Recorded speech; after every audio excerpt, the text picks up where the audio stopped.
Welcome to Future Tech Employees. Kindly like and subscribe. Hi all, വൈഷ്ണവാണ്.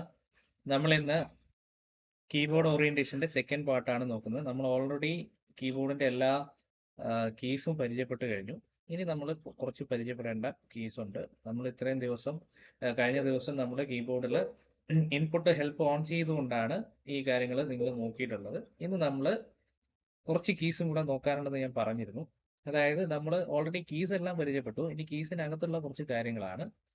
അപ്പോൾ അതിന് വേണ്ടിയിട്ട് ഞാനൊരു നോട്ട് പാഡ് എടുക്കുകയാണ്. നോട്ട് പാഡ് എടുക്കാൻ വിൻഡോസ് കീ, നമ്മൾ സ്പേസിന്റെ ലെഫ്റ്റ് സൈഡിൽ ലെഫ്റ്റ് ഓൾട്ട് ഉണ്ടെന്ന് പറഞ്ഞു, അതിന്റെ ഇപ്പുറത്ത് വിൻഡോസ് കീ ഉണ്ടെന്ന് പറഞ്ഞു അല്ലേ.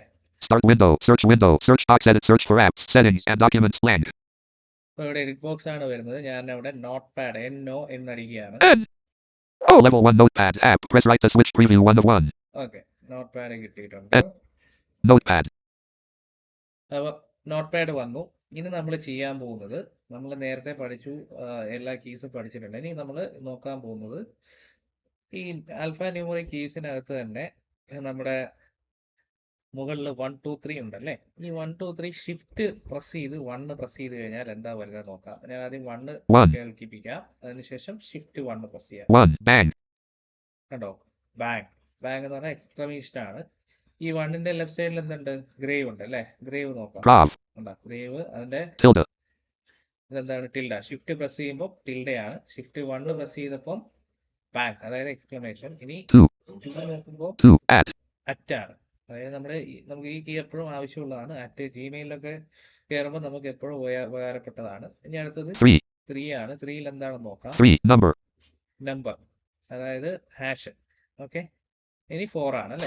4ല് ഡോളർ, 5ല് 5% ആണ്. ഇനിയിപ്പോൾ നമ്മൾ ഇടത് കയ്യിൽ ഷിഫ്റ്റ്, അതായത് നമുക്ക് രണ്ട് സൈഡിലും ഷിഫ്റ്റ് ഉണ്ടെന്ന് അറിയാം. ഇനി നമ്മൾ ഇത്ര നേരം 5 വരെ നമ്മൾ റൈറ്റ് സൈഡിലെ ഷിഫ്റ്റ് ഉപയോഗിച്ചുകൊണ്ടാണ് ചെയ്തത്. ഇനി 6 7 ഒക്കെ നമ്മൾ ഏത് കൈ കൊണ്ടാണ് യൂസ് ചെയ്യുന്നത്, JU7 അല്ലെങ്കിൽ JY6. അപ്പോൾ ഞാൻ ഇനി 6ലോട്ടാണ് പോകുന്നത്. അതുകൊണ്ട് ഇടത് കൈയുടെ ഷിഫ്റ്റ് യൂസ് ചെയ്യണം. 6 നോക്കാം, എന്താണ്, ക്യാരറ്റ് ആണ്, നമ്മുടെ ഗോൾഡ് പറയില്ലേ, അതുപോലെ. ഇനി 7, ഇത് നമുക്ക് ഇമ്പോർട്ടന്റ് ആണ്. ആൻഡ് സിമ്പിൾ, നമ്മൾ പല സ്ഥലത്ത് ആൻഡ് ഉപയോഗിക്കും അല്ലേ. ഇനി 8 സ്റ്റാർ ആണ്. സ്റ്റാർ എന്ന് പറഞ്ഞാൽ നമ്മുടെ സ്റ്റാറിന്റെ ചിഹ്നം പോലെ. 9ല് ലെഫ്റ്റ് പാരൻ എന്ന് പറഞ്ഞു കഴിഞ്ഞാൽ അതൊരു ബ്രാക്കറ്റ് ആണ്.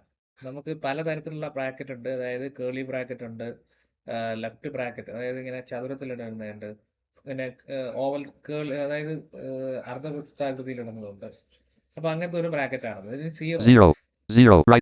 അതിന്റെ റൈറ്റ് പാരൻ. ഓക്കെ, ഇനി ഇതിന്റെ ഇപ്പുറത്ത് എന്തുണ്ട്, ഡാഷ് ഉണ്ട്. ഡാഷിന്റെ ഷിഫ്റ്റ് പ്രസ് ചെയ്ത് കഴിഞ്ഞാൽ ലൈൻ ആണ്. ഈക്വൽസില് ഷിഫ്റ്റ് പ്രസ് ചെയ്ത് കഴിഞ്ഞാൽ പ്ലസ്. അപ്പൊ ഇത്രയൊക്കെ ആണല്ലോ. ഇനി നമ്മുടെ ലെഫ്റ്റ് ബ്രാക്കറ്റും റൈറ്റ് ബ്രാക്കറ്റും ഉണ്ടല്ലോ.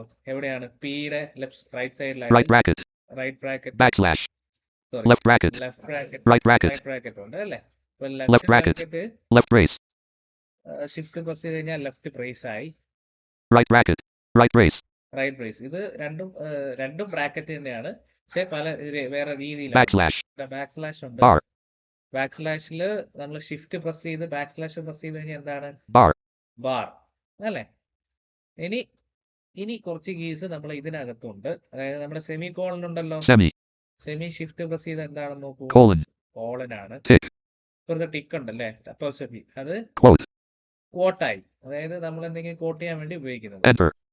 എൻ്റർ ആണ്. എൻ്ററിൽ ഷിഫ്റ്റ് പ്രസ് ചെയ്തിട്ട് കാര്യമില്ല. പിന്നെ താഴോട്ടാണ് വരുന്നത് സ്ലാഷ്. ഷിഫ്റ്റ് പ്രസ് ചെയ്ത് കഴിഞ്ഞാൽ ക്വസ്റ്റ്യൻ, ഡോട്ട് ഉണ്ട്, ഗ്രേറ്റർ സിമ്പിൾ, കോമയ്ക്ക് ലെസ് ദാൻ സിമ്പിൾ.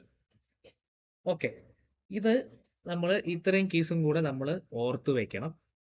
ഇതിന് ശേഷം നമുക്ക് ടൈപ്പിംഗ് സ്റ്റാർട്ട് ചെയ്യാം. ടൈപ്പിംഗ് സ്റ്റാർട്ട് ചെയ്ത് കഴിഞ്ഞാൽ നിങ്ങൾക്ക് ഇപ്പോൾ ഏതാണ്ട് ഈ കീബോർഡിനകത്തുള്ള എല്ലാ കാര്യങ്ങളും നമ്മൾ പറഞ്ഞു കഴിഞ്ഞു. അപ്പോൾ ഇത്രയും ആകുമ്പോൾ നിങ്ങൾക്ക് കീബോർഡിൻ്റെ ഒരു ഓറിയൻറ്റേഷൻ ഏതാണ്ട് കിട്ടും. നിങ്ങൾക്ക് ഒറ്റയ്ക്ക് ഇരുന്ന് തന്നെ കീബോർഡ് പരിചയപ്പെടാവുന്നതാണ്. ഓക്കെ, അപ്പം ഇന്ന് നമുക്ക് ഇത്രയും മതി. അടുത്ത ക്ലാസ്സിൽ നമ്മൾ ഇച്ചിരി വേർഡ്സ് ടൈപ്പ് ചെയ്ത് അതിൻ്റെ സെലക്ഷനും ഫോർമാറ്റിങ്ങും ഡിലീറ്റിങ്ങും ഒക്കെ നമുക്ക് നോക്കാം. ഓക്കെ.